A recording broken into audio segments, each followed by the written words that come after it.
Hello everyone, welcome to my YouTube channel. I've just completed in a previous video that's already loaded on YouTube. I've just finished snippet 25. And what I'm finding with the snippets is once I've made them, it inspires me to use those stamps again in a longer project. And I'm finding that it's actually sort of reinvigorating my love for stamping, and also for the fact that I'm revisiting some of the older stamps and falling in love with them all over again. So after this snippet, I thought I'd come along and create a longer card inspired by using these stamps. If you want to see snippet 25, it's the previous video before this one. So what I'm going to do, she says, first of all, I thought I would change the size of my card. So this is, spit it out Tracy, 3.5 inches by 7. You see, I do this every single time I do the video. I do worry about myself at times because before I go live, I always say to myself, don't forget this and don't forget the measurements. And every time when the words come out my mouth, I question myself. It's 3.5 by 7, which is exactly what I said, but I still question myself. Oh, poor old soul. Right. So it's 3.5 by 7, and it instantly sort of changes the look because it elongates the design from what the snippet was. So what I'm going to do is I'm going to use the colours I used in the snippet. So exactly the same colours I used in the snippet, which is mustard seed, ripe persimmon, crackling campfire and candied apple. So I'm not changing the colours at all. I'm going to use the same colours.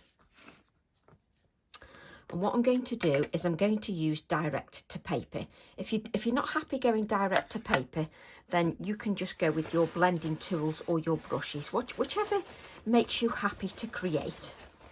So I'm just going to get a piece of kitchen roll just so that I don't put my paw prints all over everything.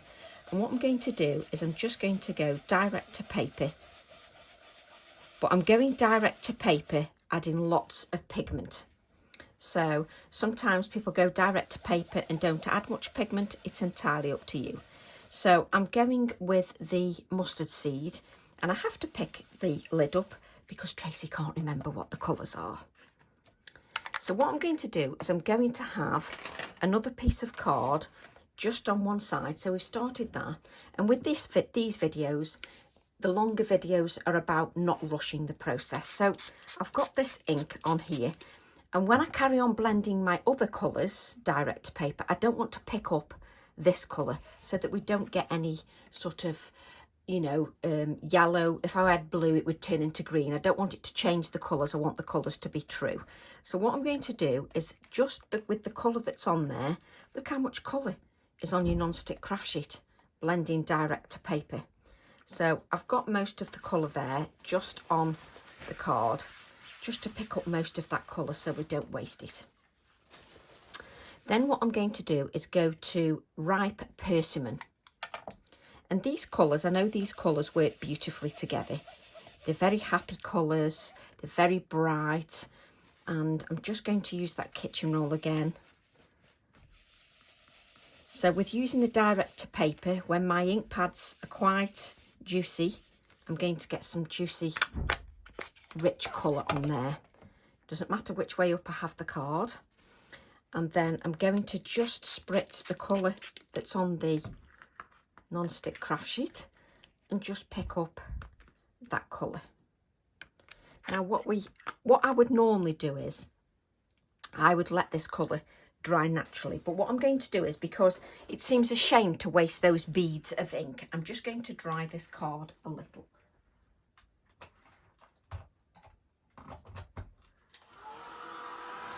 So I'm going to dry this card a little, and then I'm going to pick up those other beads of ink because it seems such a shame not to.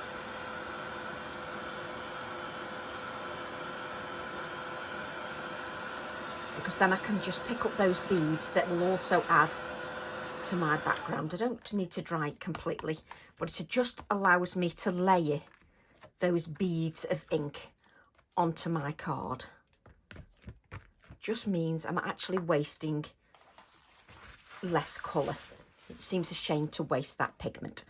I'm then going to go to Crackling Campfire.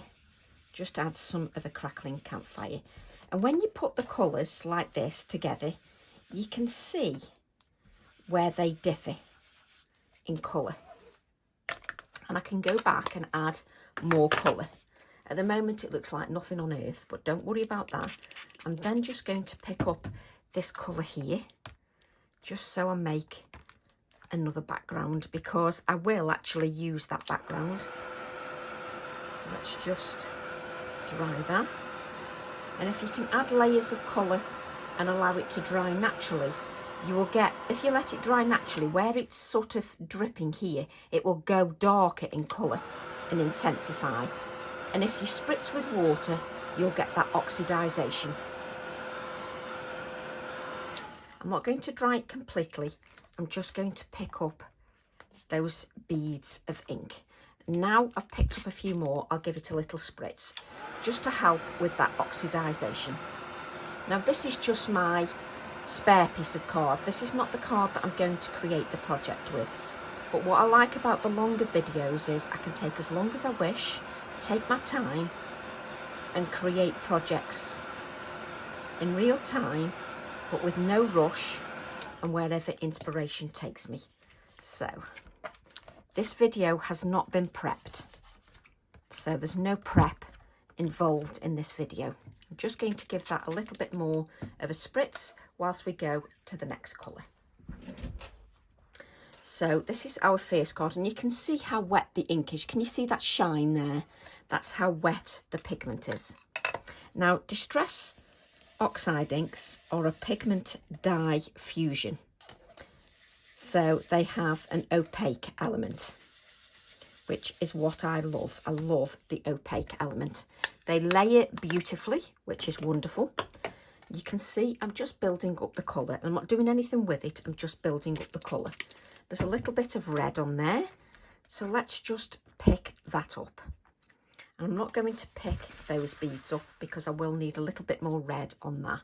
So with the Candied Apple, I'm just going to add a little bit more on there and just pick up the Candied Apple. Now, if you dry the colour thoroughly, what I can notice is, because the card that I'm going on to is still quite wet, it's still looking very orange. So to layer the colour, I'm going to dry some of the pigment, and then I'll add the Candied Apple. Let's add a little bit more. And what I like about these backgrounds, the mop-up backgrounds, is you don't quite know what you're going to get. So I quite like that. And I'm just going to leave that on one side. And what I'm going to do now is come back to the yellow. And I'm going to go over with the yellow over the entire project with the yellow. So I'm going to go over the entire project with the yellow to give some more brightness. Now, if you've got a little bit of colour on there, just press your ink pad on there and that's it, sorted. You've got no problems. And I won't add any more colour yet to my other sheet because I'm going to give it time to dry. So let's clean up some of this ink. You could even use your kitchen roll in projects.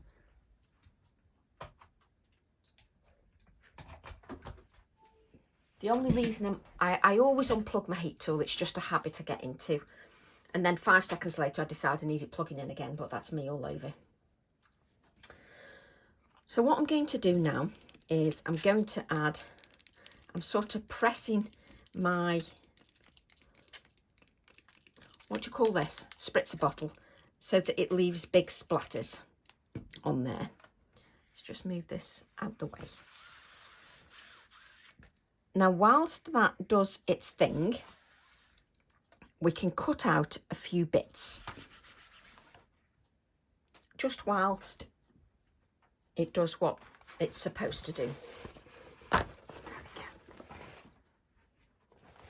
And this is what I love about direct to paper.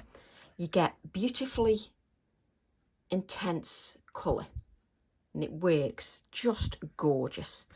But it is a case of having a little patience in building your colour and allow it to do what it does naturally. So what I'm going to do now is just grab some pieces of card. Right, so in my snippet I used the Wildflower stamp set and I used the clock, so I'm going to use the clock again.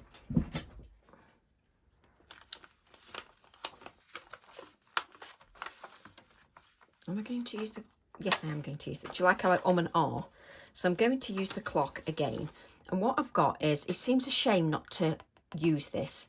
I've stamped the clock with black ink, which is this image here. I just stamped it with VersaFine Clair Nocturne ink, and I did this in the snippet, so it seems a shame not to use that. So we'll use that clock. Seems a shame to stamp another one out and waste this. I may need another one, I don't know yet. We'll see how the ideas develop, because I'm not doing snippets now, so I can add dimension to my design if I wish.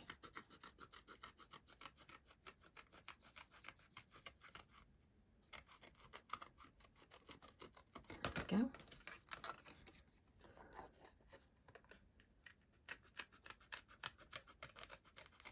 Let's just cut that out.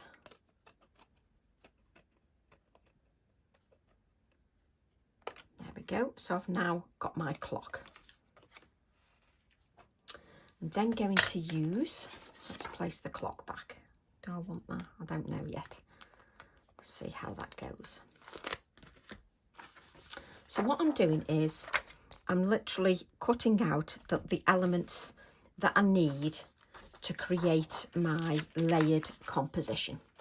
I'm then going to use the geometric butterflies because I just adore this.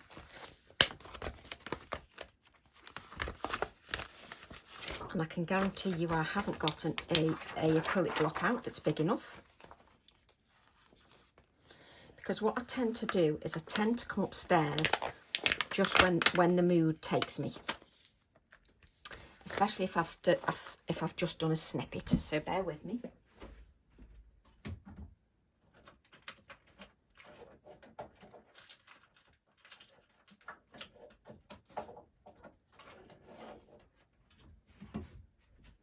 Every acrylic block that I got wasn't the acrylic block that I wanted. Let's just ink this. And I've gone on to a larger acrylic block because this just allows me the leverage that I need just to get the whole image. And I'm just inking the butterfly, but I'm actually going over those areas mainly because I'm just making sure that I've got the areas I want inked. So I'm using my Nocturne ink, VersaFine Clair, and that's because this picks up the beautiful detail on the stamps. It stays wetter longer, so it's got a good open time. So just ink that up. And I'm just going to allow that ink just to absorb into the card. I'm leaving this hand here just in place and just pressing over, and before I move this hand I make sure that hand is in place and just stamp the image. I give it time just to soak in, and then I can lever the acrylic block to make sure that you get the whole image. I mean, isn't that just a stunning image with the whole image as well? Just love that. So what I'm going to do then is I'm going to cut out the butterfly.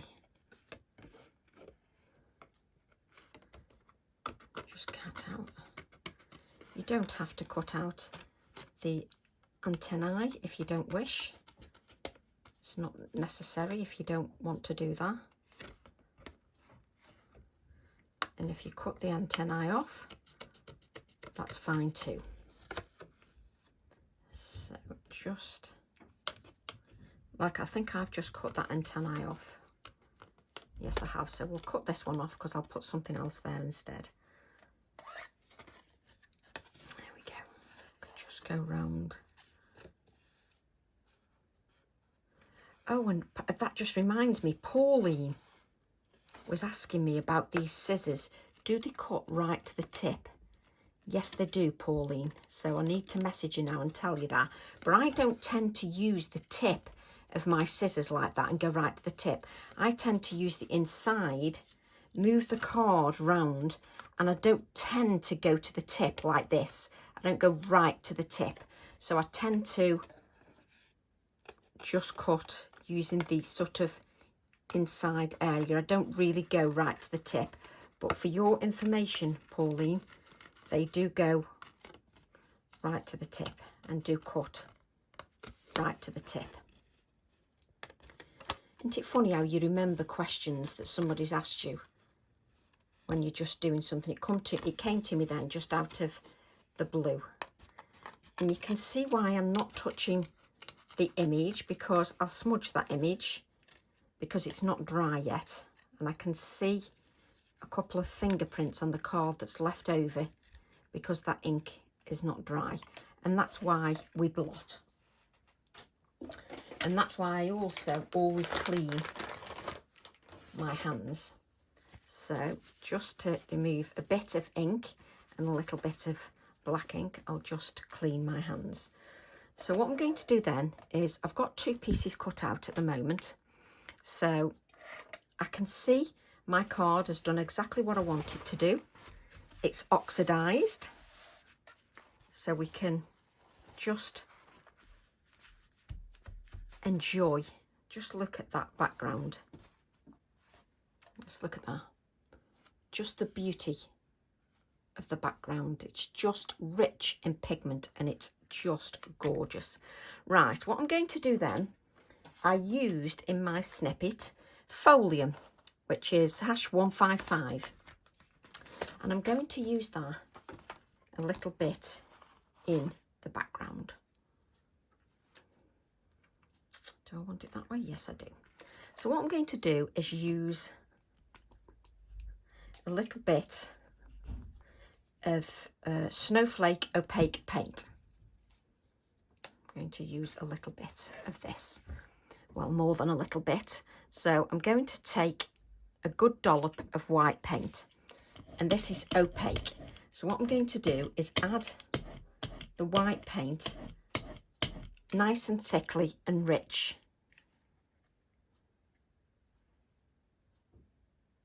There we go. And obviously the white paint is wet, which means that the oxide will continue to react. Let's just wipe up some of this because we certainly don't want this all over our project.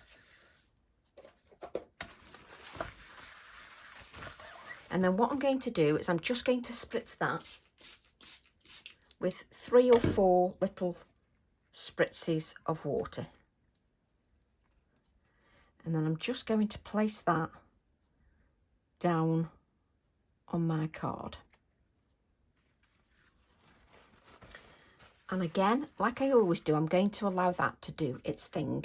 And what I mean for that is the white paint needs to grab a hold onto that card, and the oxide is obviously going to continue to react, because what I'm doing is I'm putting moisture back again onto the oxide, and the oxide will continue to react with that moisture. So I'm just giving that a few seconds just to, you know, sort of really grab hold. And it's funny, isn't it, how quick the time goes when you're creating a project. I find it goes really quick. And before I remove the stencil, I can hold the stencil in place and just see if I'm happy with what's happening. If you're not, just go back and give it a couple of seconds longer. Now, you need to make sure that you've got enough paint on your stencil. If you haven't got enough paint on your stencil, it won't work. You have to have plenty of paint and a good spritz of water. Obviously, you don't want it drowning, but you soon get used to it. You soon get used to it. And what you could do is, if there's any paint on there, the background that we've already done, I mean, if there's no moisture in there, you can then just use your damp baby wipe just to see if there's anything on the stencil. There's a tiny bit, but not much at all. But that doesn't matter because that just adds to the background. Let's just add that stencil there. What you can see is very faint, but it's still in the background and it adds to the background. And if I'm not bothered about that, I can just add more colours of ink to go onto it. Right, this is our background so far. And what I'm going to do now is give that a little dry.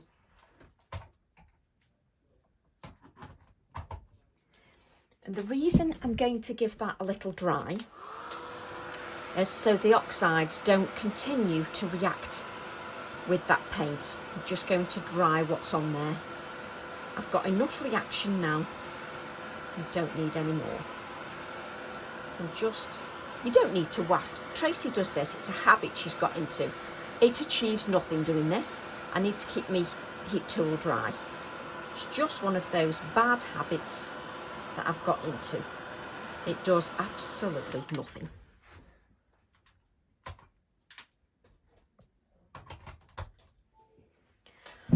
Right, what I've got now is just a beautiful background. Just love it. It looks gorgeous. Let's move that out the way. And I just love that. And it's then deciding what you're putting in your background. Now, I could add a little bit of this in grey.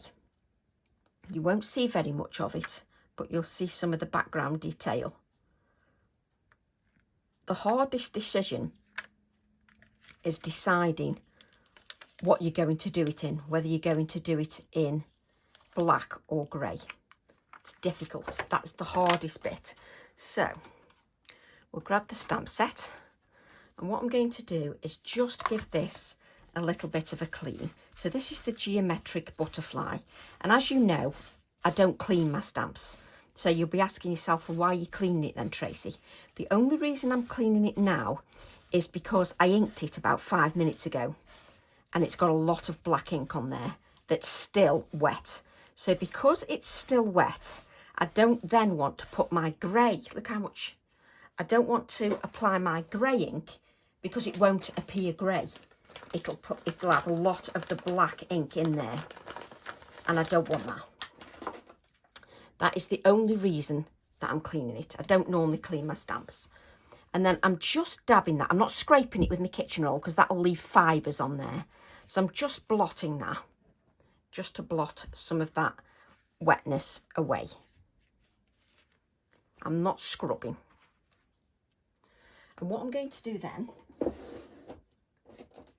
you know, I think I'm due a new grey ink pad. So we're just going to then decide what we're inking up. So what I'm going to do is just ink up. The butterfly doesn't matter because the butterfly is going to have the butterfly over the top. So it really doesn't matter. But I think what does matter is that I ink up more than I need. But this is going to be a background, so the butterfly is not going to pop against that background because it's going to appear in the background.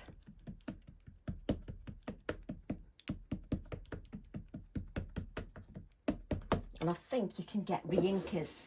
Let me just see if I've got another. Isn't it funny? I use the grey, the Morning Mist, so much. I I think I'll just use another one, just because I've used that so much. Let me just use this one. Oh, that's better. I do need to either get a re-inker or a new ink pad. So I'm just using the Morning Mist Grey.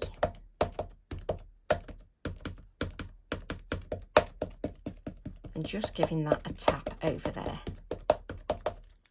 Now the grey doesn't stay as wet as long as the black, but it still stays wet. And you can tilt your stamp and see where you've got the ink, because you can see it shining. And I don't want to just plonk the whole thing so that it's all on there. I just want to have some of it in the background. There we go. So you've now got that oxide ink, you've got that paint on there. If it was black ink I was using, it would take a while to dry because it's very open, it stays wet a long time. So it would just sort of sit on the surface. So would need a little bit of blotting and drying. And what I'm doing is I'm just making sure that I just stamp, press evenly over the stamp even. And what I like about this stamp is that it's not straight, it's got, you know, the edges are not defined, which is lovely. And I love the fact that just because I've done the snippet, it's, and you know, it's sort of lit a fire underneath, just so that I want to create something else. You know what I mean anyway. I mean, half the time I'm probably talking a load of rubbish, but you know what I mean. There we go. Now let's just take time to appreciate the detail in that. And that's grey. I think the black would have been a little bit too much. I think it still would work because it would pop beautifully with the black, but I wanted it to appear in the background so that the images in the foreground would really shine. Now I can still see the ink shining where the paint's been. So I'm frantically going to try and grab a piece of copy paper that just evades me every time.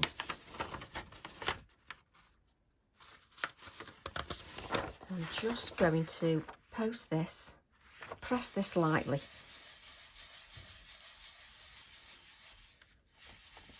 Now I can see some ink where the paint's been, because it's, you know, it's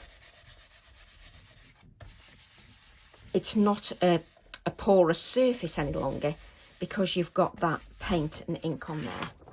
Look how much ink you get off. Hopefully you can see that. Now I know that the grey ink is nowhere near as wet as the black ink. I know that from using it, but it proves that blotting works. So I'm just going to fold that over, and I'm then going to blot again. The other reason that I blot is it saves you holding the heat tool when you go in with the heat tool and drying it for an extra length of time. It saves on that if you blot it. It's just important that you do that. It's just so worth it. And now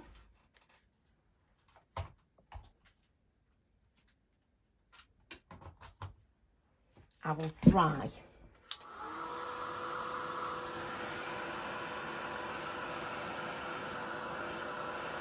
And I just have to give that a little bit of a dry, not much, not like I would have to if I hadn't have blotted it.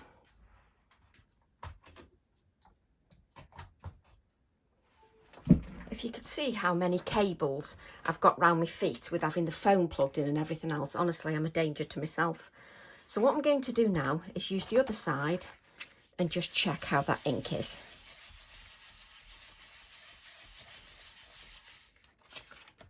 Stacks better, not one drop of ink there. So now it's lovely and dry. And if you wanted, you could keep it like that and just add a sentiment. And if you wanted, you could just bleach out areas. You could use your water brush, dab it with water and just bleach out areas if you wanted. It's entirely up to you. So, where's the... I can also elongate the design depending how I use my imagery. So now I've got my butterfly that I can add here. It's funny because you could even add it so that the butterfly still appears in the background.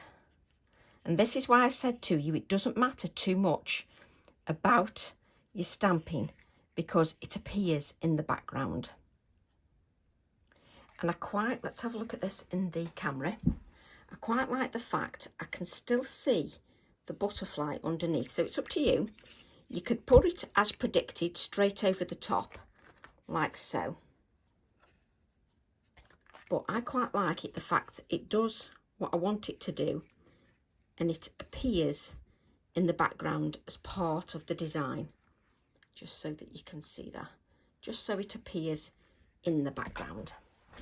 Now I want that clock to remain in white, and I'm going to faff forever. You see, it also, let me have a look at that.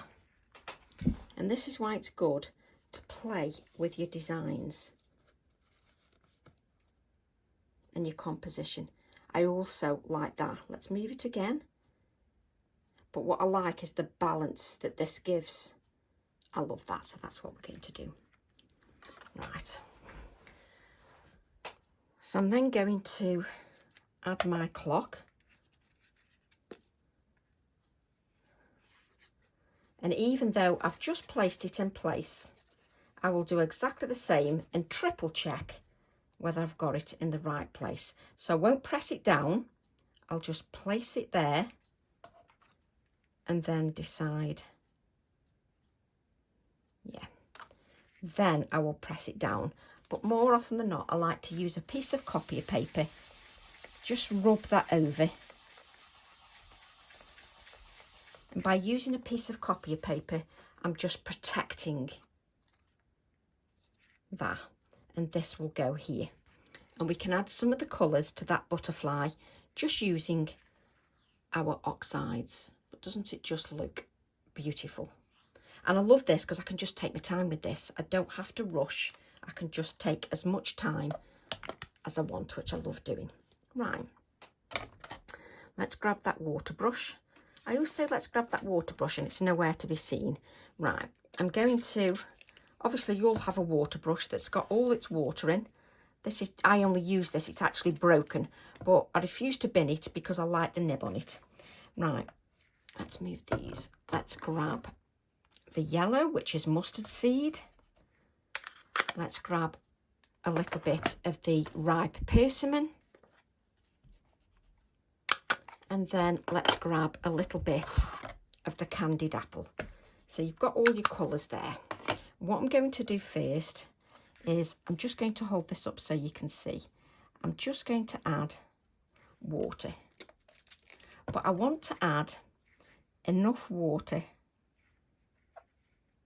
just so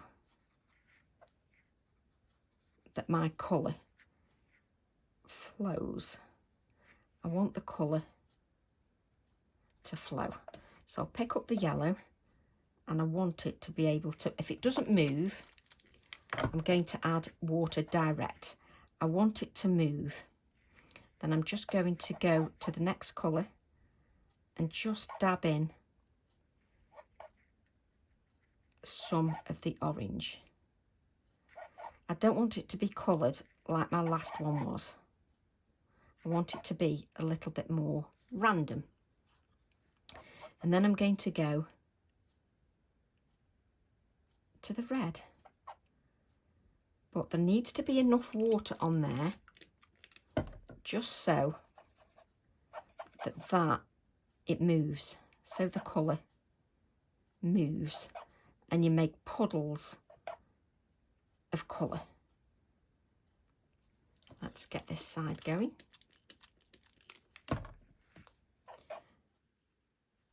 And you're making puddles of colour because it's just more forgiving. It means you don't have to be a perfectionist with your colouring. It just looks more natural. If you wanted, you can just dab it in the colour. You can just simply dab it into the colours. So if you're not happy doing it like that, just literally dab it into the ink, just so that you've got some of that colour just on your card. But obviously you need to dry that.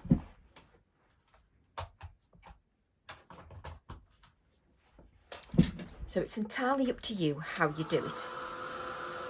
I'm not going to dry it yet, she says, because I just want to grab a little bit more of my candied apple and just add some more colour.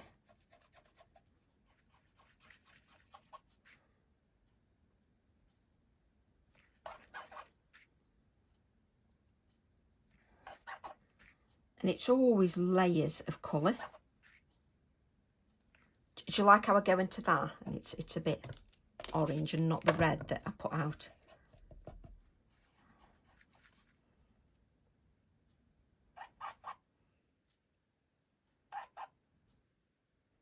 So I'm literally dabbing it so it's just a little bit more natural. Spritz the card with water just so that moves. And what I'm going to do is just clean this up. I could have dabbed this up on my spare piece of card. And I'm just going to give that a dry. It's just a more natural way to colour. And I'm just drying that so that the card doesn't break down. And I don't break down the fibres too much by adding too much moisture and it breaks down too much. So I'm just adding layers of colour. I'm then going to take that oxide again, the candied apple. Make sure my brush is clean, which it is far from clean. I want to just try and work clean, especially when I start to layer some of that darker colour.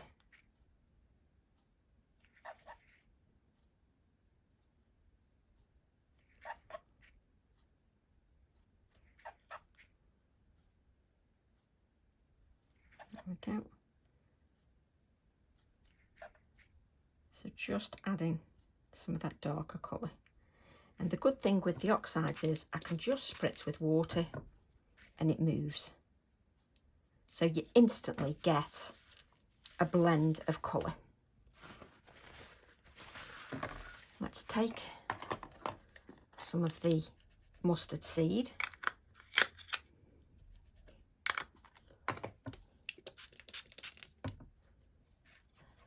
Again, too much orange in my brush. Obviously you can use lots of brushes so that you don't have to keep cleaning your brush like I do. Then going to pick up that yellow and just add a lot more yellow. I always find that yellow just adds some wonderful vibrancy to your design. It just makes things pop. And for me, there definitely isn't enough. Let me just mop that up with my card. There definitely isn't enough darkness of red. The candied apple is usually quite strong. Let me just find the other one. There it is. Let's see if the lumberjack plaid is just a little bit darker. Sort of richer in depth of colour.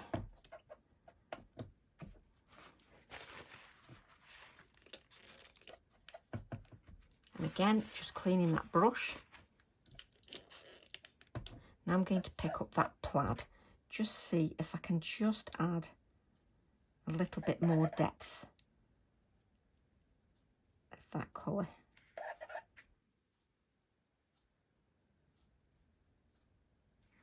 Just add. And as you can see, this is not you know, a lesson in colouring professionally. Right, let's just spritz that and let's mop that up with the card. Oh yes, that's a nice red. Oh, that's lovely. That adds real depth to the card. And then I can just spritz with water and it just blends for me. Let's just dry that now so that it's nice and dry. Obviously there is no way I could go in there with my white gel pen and add any white highlights when it's this soaking wet. It just, all it's to do is tear the paper. So you need to make sure that rests and it dries.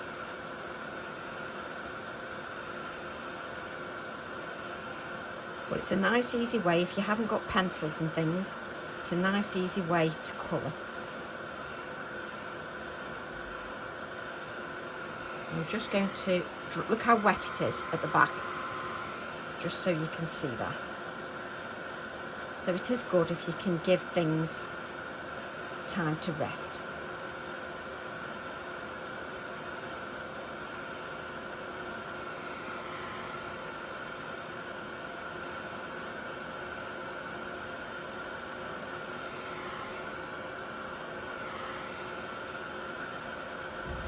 There we go. Just give that time. And it's beautiful and vibrant, and I think the yellow adds to that. We'll just have this here just so that we can see that here. Right, what I'm going to do, stuck that there, and then I then have a look at my imagery, which is the stamps. I have to try and remember what the stamp sets, which stamp sets got which in. And it's so hard when you're working off the cuff to remember which stamp sets are which. Card blank. So a piece of white card. So this is my flower journey, and I'm going to use one of these stems. Let's just use one of them.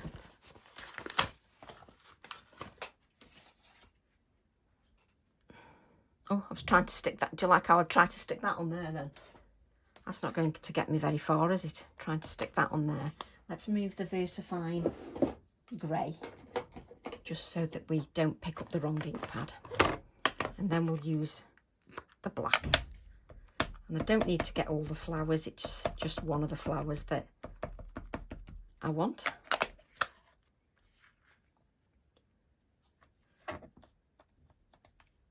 And again, I'm using white plain card.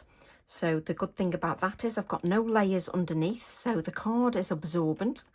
So therefore the ink sort of sucks into the card, but this is an ink pad with a good open time. So because of that, I still tend to get into good habits and blot the image. I've got so many things everywhere. One card I do, and I can get into a right old mess with product everywhere. So I'm then going to, which one am I going to have? That one. Which one, Tracy? Spit it out, spit it out. We'll have this one. Oh, yeah, this one. So I'm just going to cut out this flower. I'm leaving a very, very, very slight white border.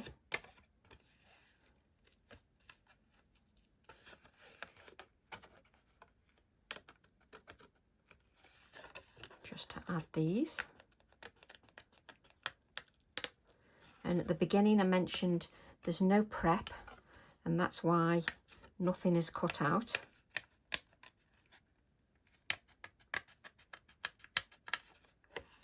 Cut this out here and now.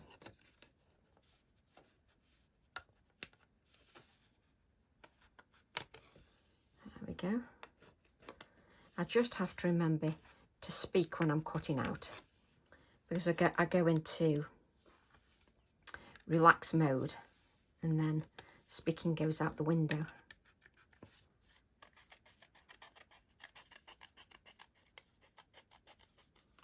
There we go. So I've got one little flower. You see, so I've got something on my mind, so I like to just check how I want. So that is going to go here, and I'm going to add some colour to the flower. Let me just...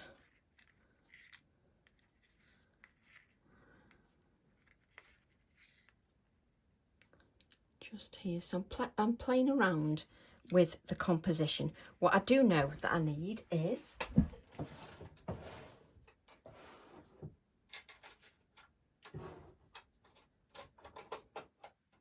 Can't get it out.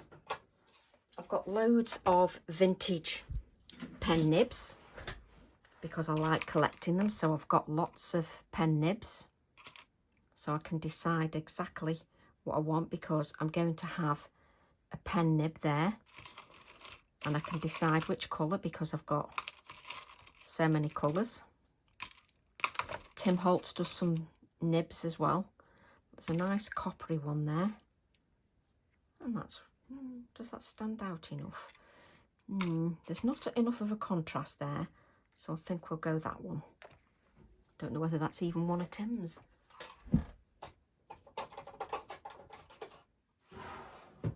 So I'm going to use the pen nib just to give me some more added interest. Now what I'm looking at is, I've got this white here. I've got a little bit of detail in the background, and you can see a little bit here.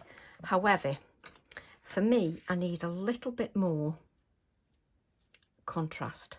So what I'm going to do is, let's grab a piece of cut and dry foam, and I'm going to take, I'm not going to take my glue, which I nearly did. I'm going to take that white paint again, and what I'm going to do, add a blob of white paint. This is the Fresco Finish paints, in this one is Snowflake, and I'm just going to work that white paint into my cut and dry foam, just working it in to the cut and dry foam so that there's no blobs in there and it's just worked in. If there's not, I don't think it's worked in enough, add a little bit more paint and work that in a little bit more. And don't forget, I've been working on the non-stick craft sheet with inks, so I need to be aware of that. So what I'm going to do is just go over my Folium stencil, just with the white paint. I'm going to add more.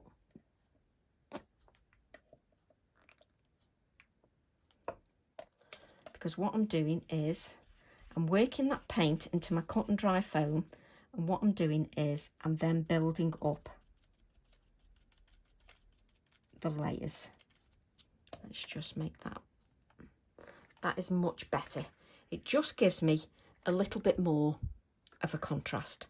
So I'm just going to add a little bit here of the contrast, just to give some brightness to the background as well.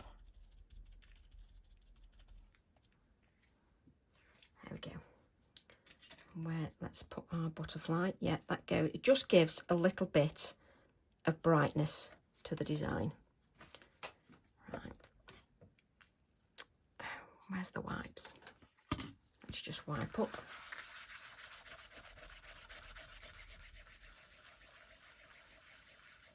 There we go. Just wipe up that. And you can see, because I've added moisture in these areas, it will pick up some of that colour in the background. I can also add some depth to my butterfly, but what I want to do, come on Tracy, easier said than done, is I've got these skeleton leaves. Let me just show you. They're in my collection, the skeleton leaves. You don't have to have the skeleton leaf, you can just add that afterwards, but it just sort of diffuses the background and adds another texture into there. So I'm now going to add the butterfly. I'll just use my Pinflair adhesive and just add a little bit across the butterfly body. Just push this up for a moment, and then that will stick the skeleton leaf down. Okay, and then I can bend this. Once the Pinflair glue has dried solid, I can stick that. What I'm going to do is I'm just going to use my Nuvo glue just at the edges of my little pen nib, because that glue will just grab and it will stick solid. So I'm just adding a little bit. You will find that I will faff for England because my hands are shaking. Don't ask me why my hands are shaking. My hands are shaking, so I end up faffing longer than ever. And plus I can't have glue everywhere.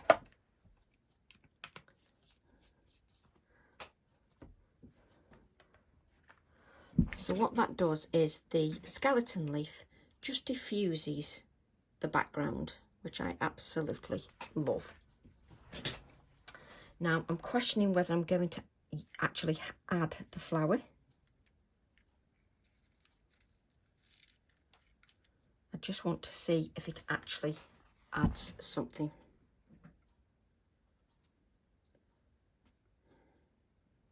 Let me just take that away. No, I'm going to have it without the flower. All right, let's just push that up. Let's move this to one side and let's grab our stamp sets. So we need I want the word butterfly, which is on this stamp set. So we'll just stamp that onto a piece of card.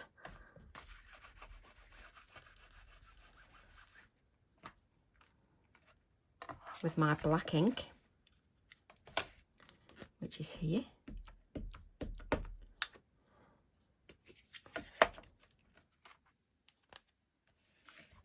Usually when I'm doing this, I miss the card.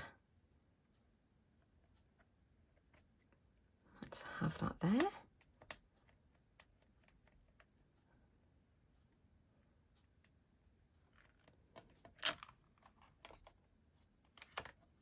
There we go. So I've got the butterfly stamped on there, and there are some other elements on here that you can actually use. So for instance, I need a bigger piece of card. Is that one? Yeah. I've got these numbers. So I can use these numbers that are on there as well, just in my design. So let's add those as well. I love how you can break imagery up.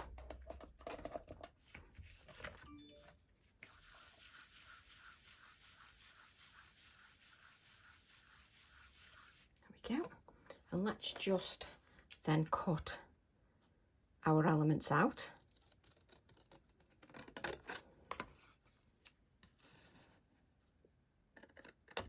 we go.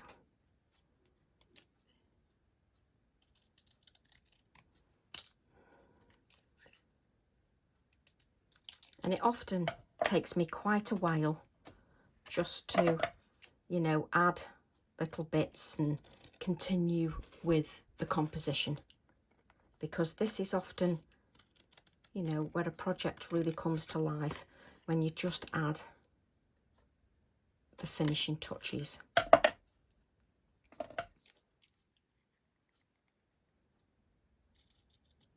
So I'm just cutting the word butterfly out and the number out as well. I'm just going to take my Posca pen just to go round this with the black. I don't need to do it on my word because it's a little small and I don't want to obliterate the wording. Let's just turn that over so we don't get in a mess. So we're just building up our composition. So I can add the numbers here, which bring a little bit of brightness and lightness just to coordinate with the clock that's got that whiteness in there. And then I can add, just bend this a little. I can add the word butterfly just over my pen nib. I always do something that needs quite a bit of faffing, like adding the butterfly, because I want it there in particular. I always seem to add something that's going to take a little bit of faffing. That's me all over. Just take that there. And then what I'm going to do is just add a little bit of adhesive at one end, each end of the little butterfly text. And just try not, she says, to press down on the butterfly too much so that I don't squish all the glue. There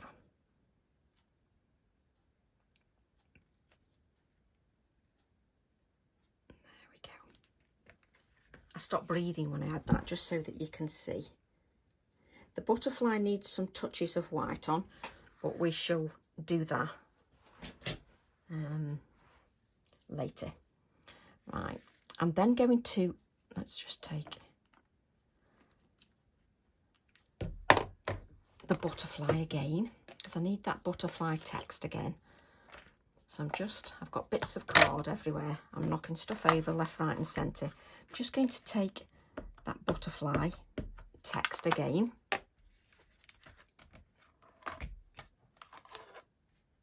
Just stamp that again, so I want it with a bit of a gap. So just stamp that again.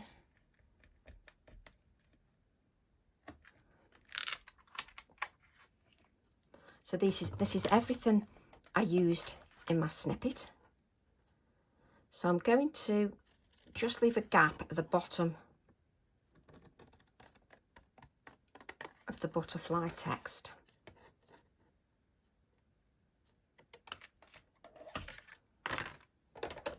Just so I can add butterfly just here underneath the word.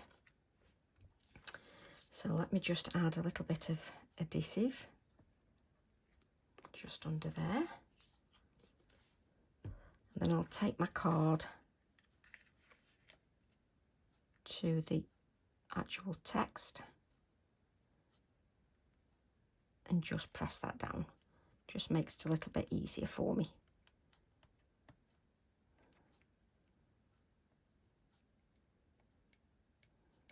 There we go. Right, let's move that there.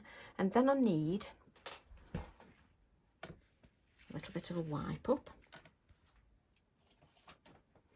And then I'm going to use my garden she wrote, and I'm going to stamp the bee like I did in my snippet.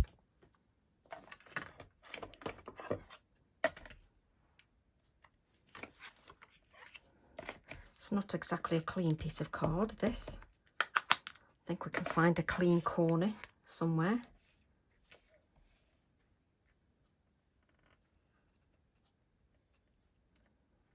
There we go. Just place that back, or else I know I'll spend 20 minutes looking for that one bee.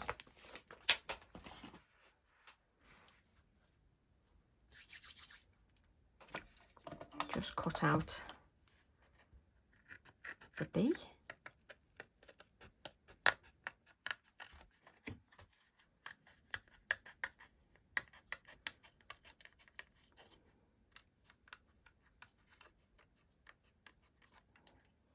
And if you're cutting out, it's a bit straggly, just distress the edges, and then it looks like it's meant to be like that. Just going to add the bee, and the reason I'm adding the bee here is to contrast with the flow from these down to here. I'm just going to add that.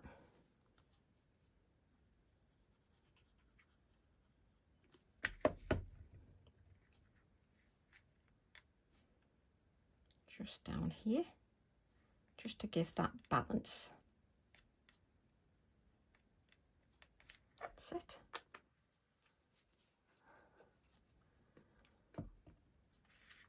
Where are we? You should really let these just sort of dry a little bit more, but I mean, honestly, if I worked with a sharp pencil, it would be far easier. Just add a little bit of shading there, a little bit of shading under here, and you know what's going to happen? You're going to activate those oxides because you've got the moisture that you're going to add to blend out the grey Inktense. So I'm going to use an almost dry brush and just add a little bit of shading. If it isn't quite dark enough, I'll just take a little bit of colour from there and just make it a little bit darker. Just add that shading under there. There we go. And there definitely needs some white work on there, but what we'll do is we'll hunt for our Posca pen.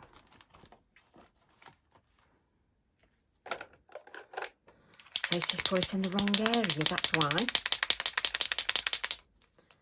I'm just going to pump that pen so that the paint starts flowing. Hold my pen right at the end and just add some splatters. Oh, the butterfly looks so much better with a few splatters. Try not, if you can help it, you know, cover up your wording. You can use a bit of card to cover up your word so that you don't get those splatters on there. There we go. Now those splatters will take on the colour from the oxides, but that's fine because I want some that are going to pick up the colour from the oxides so that it coordinates with my background, but I want some that are white. So what I'm going to do is clean my brush as ever, because we don't want a muddy colour. There we go.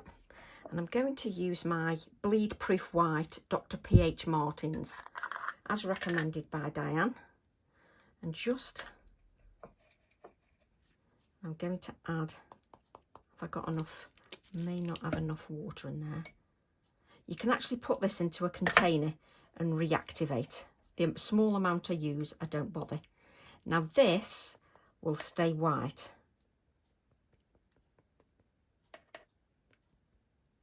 Because it's bleed proof, so it doesn't pick up the colour. Let's wipe that. Put that away.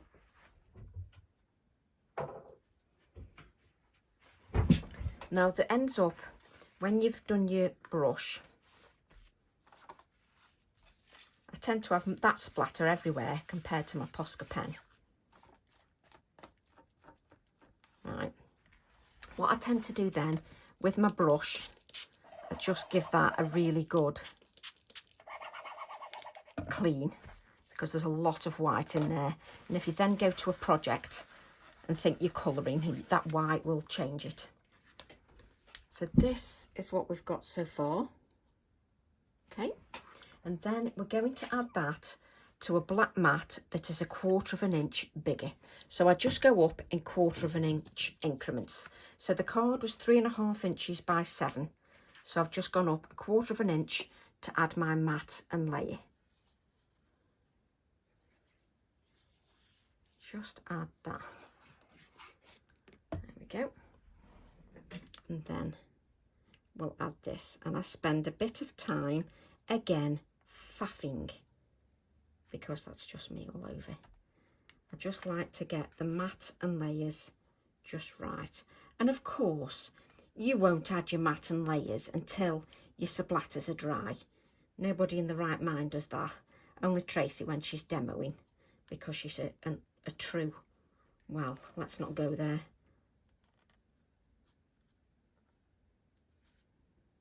Honestly, the amount of times I shuffle these pieces of cards. There we go. So doesn't it make a difference on a black mat? And I love how I can see that butterfly through here. Just love it. I'm then going to add it to a white mat, because that white mat echoes the white in the pieces I've got on the card. Also, when your butterfly is set solid, you can then bend those wings and give them more life. But obviously you don't want to do that until your wings are solid. Let's just add that here to a white mat. And what that white mat does is it makes everything pop again. And I love how I just keep knocking the butterfly. It's just hilarious. And then I'm going to add it to another mat, which is black. Again, 1/4 of an inch bigger.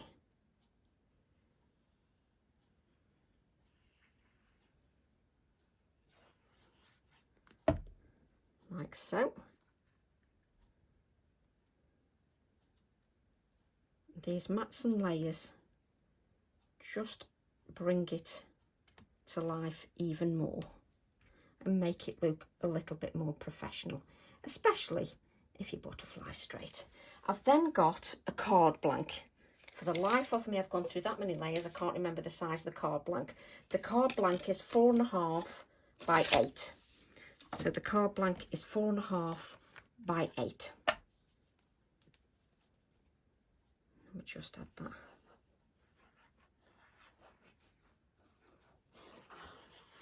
There. And we'll add this here, like so.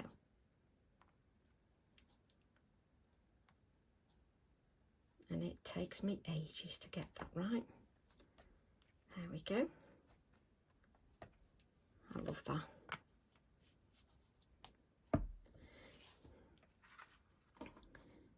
And that is your card finished. And I still often, when I've walked away, so what I do is I'll walk away from a project and just see, I'll leave that in place sometimes and see if I want to add that. But for me, I like it as it is. I think it's got enough life in there, and it just looks beautiful. So I hope you enjoyed the inspiration that started from my snippet 25, which you could also make into a card. So that started from snippet 25 to develop into this.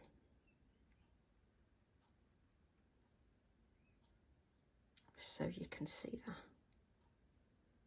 And what I'll do is when this is solid, I'll add a few touches of white here and here and here, just so that pops a little bit. So I hope you enjoyed that, and I'll see you all soon. Love to all. Bye for now.